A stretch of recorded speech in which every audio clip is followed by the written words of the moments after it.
నంద్యాల పట్టణంలో 36వ ward TDP incharge అని చెప్పుకుంటున్న మారుతి అనే వ్యక్తి మంత్రి ఫరూక్ మరియు ఫిరోజ్ పేర్లు చెప్పుకుంటూ మమ్మల్ని మోసం చేశారంటూ కొందరు బాధితులు నంద్యాల ప్రజా చైతన్య వేదిక కన్వీనర్ డేరంగుల చంద్రశేఖర్ వద్దకు వచ్చారు.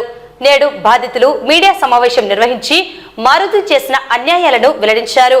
మారుతి చేతిలో మరొకరు అన్యాయంగా బలి కాకుండా మంత్రి గారు కాపాడాలంటూ మీడియాకు తెలియజేశారు. ఈ సందర్భంగా వారు మాట్లాడుతూ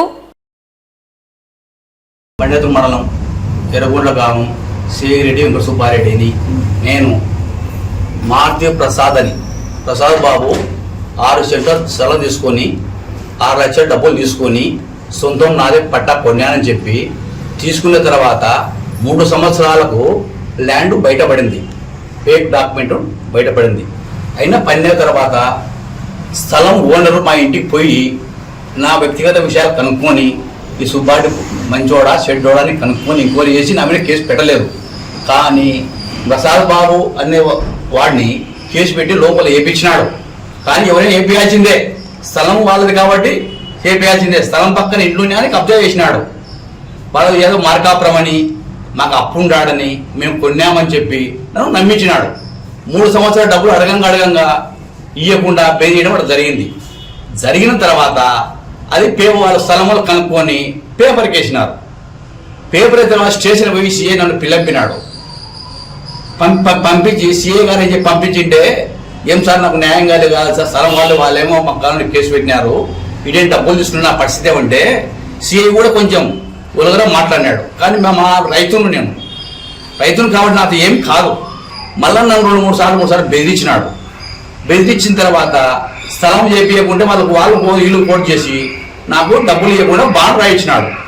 బాండ్ రాయకుండా 6 సంవత్సరాలు సతాయిచ్చా ఉన్నాడు. డబ్బులు టైం అయిపోయింది ఇవ్వమంటే నన్ను పెరకపోయి ఏం చేసుకో నాకు రాజకీయం పలుపడింది, వాళ్ళు ఉన్నారు వీళ్ళు ఉన్నారు అని చెప్పినాడు. నిన్న మొన్న అడుగుతూ ఏమైనా అంటే మాకేముంది, గవర్నమెంట్ ఉంది, మాకు ఫరూక్ ఉన్నాడు, వాళ్ళు మాకు సపోర్ట్ ఉన్నారనే. కానీ ఫరూక్ కానీ ఫిరోజ్ కానీ వాళ్ళు అటువంటి మనుషులు కాదు, మంచి వ్యక్తులు. నాకు నా వయసు వచ్చిన నుంచి వాళ్ళు రాజకీయంలో ఉన్నారు, వాళ్ళు ఎటువంటి వాళ్ళు నాకు తెలుసు. కానీ వాళ్ళ పేరు వాడుకుంటున్నాడు. నాకు ఏది కాదు. నేను ఏమంటే లాస్ట్లో కోమాలో నుంచి గడ్డన పడతాను ఆశ ఇచ్చి నేను తీసుకుంటా. కానీ లేదు, 3 చేసినాడు. 1 కాదు 3 చేసినాడు.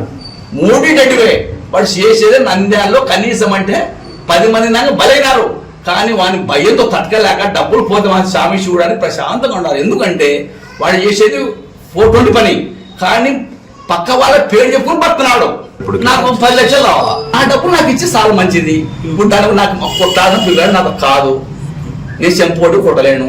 వాళ్ళకు అన్ని తెగవన్నారు. మేము రైతులము, మా పరిస్థితి అది. న్యాయం చేయాలని కోరుతున్నాము. డిపార్ట్మెంట్ పోయినా అందరి దగ్గర పోయినా నాకు న్యాయం జరగలేదు. నంద్యాల పట్టణ ప్రజలకు, మీడియా ప్రతినిధులకు నా నమస్కారం. నా పేరు మతిలేటి, మాది కోడూరు గ్రామం అండి. మేము 2018 సంవత్సరంలో ఒక ఆర్గనైజేషన్లో చేస్తున్నప్పుడు ఈ మారుతి ప్రసాద్ అనే వ్యక్తి పరిచయం అయ్యాడు. పరిచయం అయ్యి నా దగ్గర 70,000 రూపాయలు అప్పుగా తీసుకున్నాడు. అప్పుగా తీసుకొని ఇప్పుడు అక్కడ వైఎస్ఆర్ పాలిటెక్నిక్ కాలేజ్ కాలనీ స్థలం చూపించి, మళ్ళీ ఎస్ఆర్బీఎస్ కాలనీలో ఒక స్థలం చూపించి నాకు ఈ ఫ్లాట్లు ఉన్నాయి, అమ్మితే మీ డబ్బు మీకు ఇచ్చేస్తానని చెప్పి నమ్మబలికి 70,000 రూపాయలు నా దగ్గర అప్పుగా తెచ్చుకున్నాడు. ఆ అప్పు కోసం నేను ఎన్నిసార్లు బతిమలాడినా, ఎన్నిసార్లు రిక్వెస్ట్ చేసుకున్నా కానీ, అదే ఫ్రెండ్లీ మోడ్లో రిక్వెస్ట్ చేసుకున్నా కానీ ఆ డబ్బులు నాకైతే ఇవ్వలేకపోయినాడు.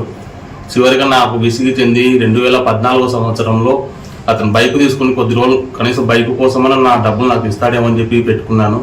2015 సంవత్సరం వరకు కూడా వెయిట్ చేశాను. అతను బైక్ తీసుకోపోలేదు, నా డబ్బులు వాపసు ఇవ్వలేదు. దయచేసి నంద్యాల మంత్రివర్యులు, నంద్యాల ఎమ్మెల్యే వారు, మంత్రివర్యులు ఫరూక్ గారు, కుమారుడైన ఫిరోజ్ గారు మీ పేరు పలుకుబడి ఉపయోగించుకొని అతను మార్కెట్లో చాలా మోసాలు చేస్తున్నట్టు మాకు సమాచారం అందింది. దయచేసి మీరు దృష్టిలో ఉంచుకొని ఇలాంటి వాళ్ళను కొంచెం ప్రోత్సహించకుండా బాధితులకు నాకు తగిన న్యాయం చేయాలని కోరుకుంటున్నాను.